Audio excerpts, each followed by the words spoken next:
ప్రాచీన శాస్త్రీయ అత్యాధునిక వైద్య విధానాలను వినూత్నంగా ఒకే గొడుగు కింద అందుబాటులోకి తీసుకొచ్చింది మెడి9 ఇంటిగ్రేటెడ్ మెడికల్ సిస్టమ్. ఇప్పుడు ఎస్ఎల్బిసి ప్రాజెక్ట్ గురించి ఏం చెప్తారు సార్? అందులో ప్రీకి 13 రోజులు అవుతున్న పరిస్థితి, కార్మికులు చిక్కుకున్నారు, ఇంకా బయటికి రాని పరిస్థితి. సో ఏంటి సార్ అసలు దాని మీద? అంటే అది ప్రమాదవశాత్తు జరిగింది. దానికి ఒకరు కారణమని ఎవరూ చెప్పలేము. గతంలో పని ఒక 13 కిలోమీటర్లు ఎంత జరిగింది, 14 కిలోమీటర్లు. ఆ తర్వాత బీఆర్ఎస్ అధికారంలోకి వచ్చిన తర్వాత వీళ్ళు ఆ కాంట్రాక్టర్కు పెండింగ్ బిల్స్ పేమెంట్ చేసి ఉండాల్సింది. పేమెంట్ చేయలేదు కాబట్టి వాళ్ళు పనులు ఆపేసినారు. వీళ్ళు బిల్లులు పే చేయాల, 10 బిల్లులు పే చేయాల, 10 బిల్లులు ఆపేసినారు. వీళ్ళు అధికారంలోకి వచ్చినాక ఆ బిల్లులు పే చేసినారు. ఆ మిషన్ తెచ్చి బిగించినారు. 4 రోజులు పని జరుగుతానే అది కూలింది. జరుగుతుంటాయి ఇక్కడే కదా. ఎస్ఎల్బిసి కిందనే సొరంగం ప్రత్యేకంగా ఇప్పుడు కూలలేదు. కాశ్మీర్లో కూడా ఒక తూరి కూలినాయి. ఇదిగో 5-6 చోట్ల కూలుతుంటాయి కదా. సొరంగాలు వేసేటప్పుడు అప్పుడప్పుడు కూలుతానే ఉంటాయి. ఇదేదో రేరెస్ట్ ఆఫ్ ది రేర్ అనే దానికి లేదు అంట. సహజంగా ఉంటాయి, ఆ ప్రమాదాలు ఉంటాయి. కాకపోతే చాలా చోట్ల మృతులు లేదు, ఈడ మృతుల సంఖ్య ఉంది. అది ఆ మృతుల సంఖ్య అంటే ఇప్పటి వరకు 14 రోజులైనా అంటే వెతుకుతున్నారు. బురద పేరుకుపోయింది. ఆడ పనిచేయడం సొరంగంలో క్లిష్టంగా ఉంది. ఆ మిషన్ ఒకటి ఇరక్కపోయింది. మిషన్ దాటుకొని పోయి అవతలికి పోవాలా. వాళ్ళు అన్ని రకాలుగా ప్రయత్నం చేస్తున్నారు కదా. ప్రభుత్వం, కేంద్ర ప్రభుత్వం నుంచి కానీ ఇతర రాష్ట్రాల నుంచి కానీ, ఇప్పుడు కూడా ఏదో కేరళ నుంచి డాక్టర్స్ అట్లా అన్ని రకాల ప్రయత్నాలు చేస్తున్నారు. ఒక రోజులో జరగాలంటే బురద ఎత్తిపోసేదానికి కూడా ఆ ట్రాలీ కూడా ఒక 10 కిలోమీటర్లలో నిలిచిపోతుంది. బురద కానీ విడిభాగాలను కానీ రాళ్ళను కానీ తీసుకొచ్చి 10 కిలోమీటర్లు మోసుకొచ్చి దాన్ని నింపి లోకొని పంపించాల్సింది వస్తుంది. దానివల్ల డిలే అవుతున్నాయి.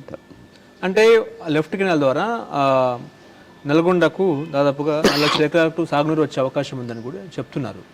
గత బీఆర్ఎస్ హయాంలో ప్రాజెక్ట్ని ఆపేశారు. ఇప్పుడు కాంగ్రెస్ హయాంలో ప్రాజెక్ట్ని ఓపెన్ చేసిన పరిస్థితి. ఓపెన్ చేయడం వల్లనే ఇలాంటి ఘటన జరిగింది అనుకోవచ్చు. ఓపెన్ చేయడం కాదు, వాళ్ళు పన్నులకు డబ్బు పే చేయాలని నిలబెట్టినారు. ఇప్పుడు డబ్బులు వాళ్ళ ఇచ్చినారు కాంట్రాక్టర్లు, వాళ్ళు పనులు మొదలుపెట్టారు. ఇంకొక సైడ్ నుంచి కూడా పని జరుగుతుంది కదా. ఇటు సైడ్ నుంచి పని మొదలు అవుట్లెట్ ఇన్లెట్ నుంచి 2 జరుగుతున్నాయి. నల్గొండలోను మహబూబ్నగర్, పార్ట్ ఆఫ్ మహబూబ్నగర్ కలిపి 4 లక్షల ఎకరాలకు నీళ్లు లభ్యమవుతాయి. చేయాలి కదా, ఎప్పటి నుంచో ఉంది కదా. ఎస్ఎల్బిసి టనల్ కొట్టాలనేది తెలంగాణలో ఎప్పటి నుంచో ఉంది వాదన. రాజశేఖర రెడ్డి గారు కొబ్బరికాయ కొట్టారు అంటే అతని హయాంలో, అంతకుముందు కాంగ్రెస్ హయాంలో. ఓకే, దానివల్ల ఏపీకి ఏం పెద్దగా ప్రాబ్లం? ఏపీ వాళ్ళకు ప్రాబ్లం 40 టీఎంసీలు వాడతారు కదా. ఓకే, అంటే కోటాలో వాడుతున్నారులేండి.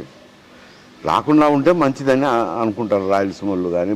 ఆ నీళ్ళు మాకే వస్తాయి కదా అని. సరే, వాళ్ళకు అది ఎస్ఎల్బిసి టన్నులు ఎప్పటి నుంచో కాంగ్రెస్ పార్టీ ఉమ్మడి రాష్ట్రంలోనే జరిగింది పని. ఇప్పుడేమో దానికి ఏముంది. ఓకే, ఒకవేళ మృతదేహాలు రాకపోతే ఇక అంతేనా సార్ సంగతులు? తీస్తారు, అదేముంది పెద్ద సమస్య. తీసినా కూడా మొత్తం మాంసం ముద్దలు, బాడీ మొత్తం ఏదో వస్తాయి వచ్చిన కాడికి. దానికి ఏం చెప్తారు? దానికి ప్రమాదకరమైన సంఘటన ప్రమాదవశాత్తు జరిగింది. దానికి ఒకరిని అనే దానికి ఏం అవకాశం లేదు. సీఎం గారు వెళ్ళారు కానీ కేసీఆర్ వెళ్ళని పరిస్థితి. అక్కడ కేసీఆర్ వెళ్ళలేదు. సీఎం వెళ్ళారు, సీఎం ఆయన బాధ్యత చేసినారు. కేసీఆర్ ఆడికి వెళ్ళడం లేదు కదా, అసెంబ్లీకి రావడం లేదు, అడిగి వెళ్ళటం లేదు.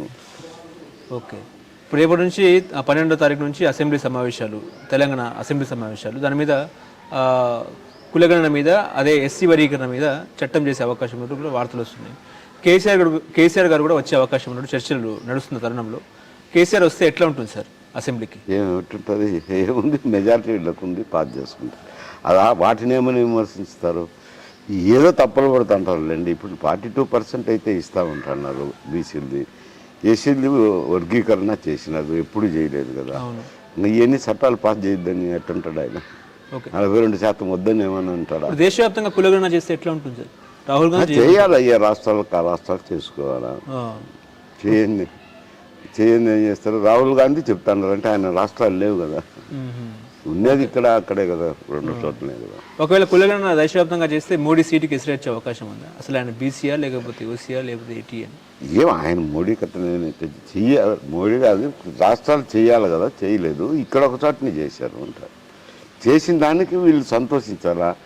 దానికి ఏందో అది తప్పు జరిగింది, ఇది తప్పు జరిగింది అని వ్యవహరించుతున్నారు. ఓకే, నమస్కారం.